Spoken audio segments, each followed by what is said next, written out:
Once you've finished uploading the files and labeling them and indicating what categories they belong into, they will be stored into My Documents.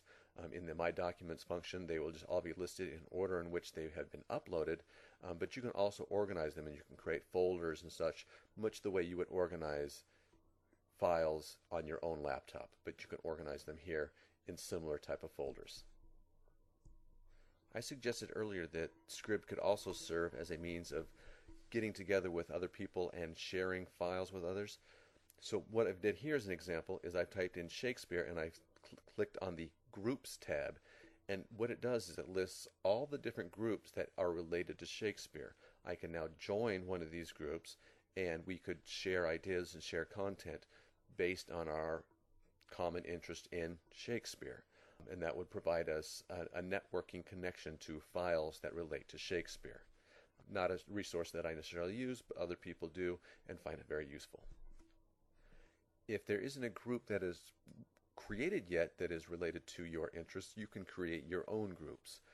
So if you're interested in AP Psychology for teachers, you can create a group of AP Psychology teachers group, at which point then other AP Psychology teachers could get together and we would all be sharing information. When one of us uploads stuff, we could be notified that it's been uploaded and we can take a look to see what each other is doing. Using that same search function that I did for finding the groups that are of interest to me, I can also find people that are interested in the same things that I'm interested in. By typing in Shakespeare again and then clicking on the People's tab, it will list all the people who have accounts in Scribd who have uploaded things that are related to Shakespeare. I can then see their files and I can post questions to them, or I can send them messages. I can share files with them if I so chose.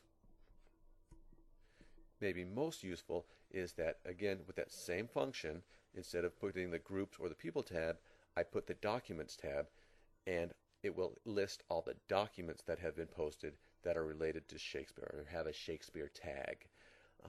I can then thumb through those and find helpful, useful documents that I could utilize for my own classroom use, or that I can adapt for my classroom use because other people have posted these Shakespeare-related documents and made them available for us to access.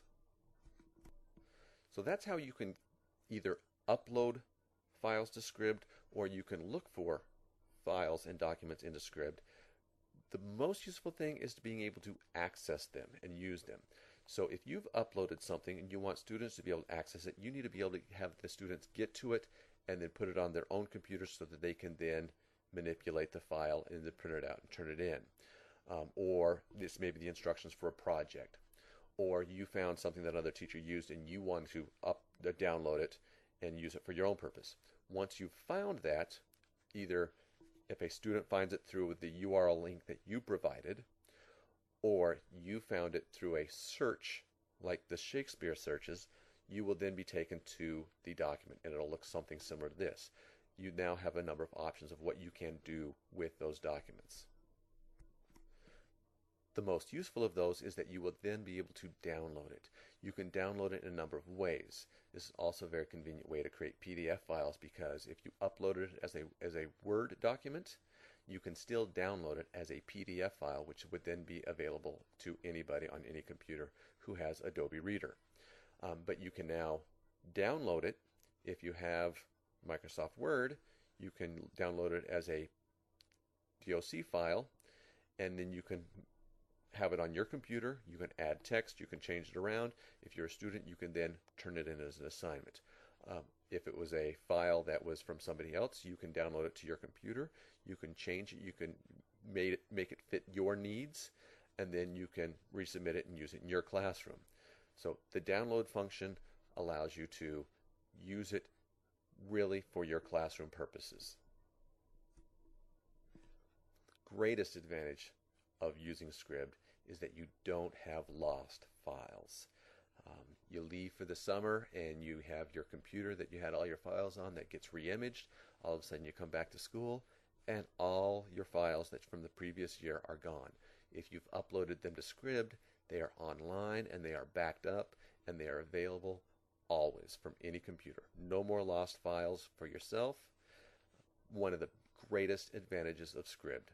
access anywhere, never have them lost.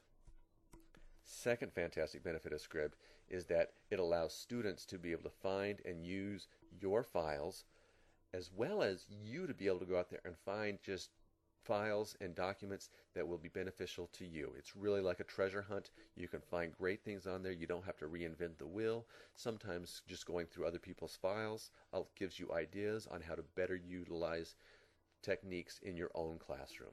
So Scribd, two advantages. One, all your files are safe and secure in a place that you can access them anywhere. Two, you can connect with other people and find files and documents that you can use in your own classroom for the benefit of your students.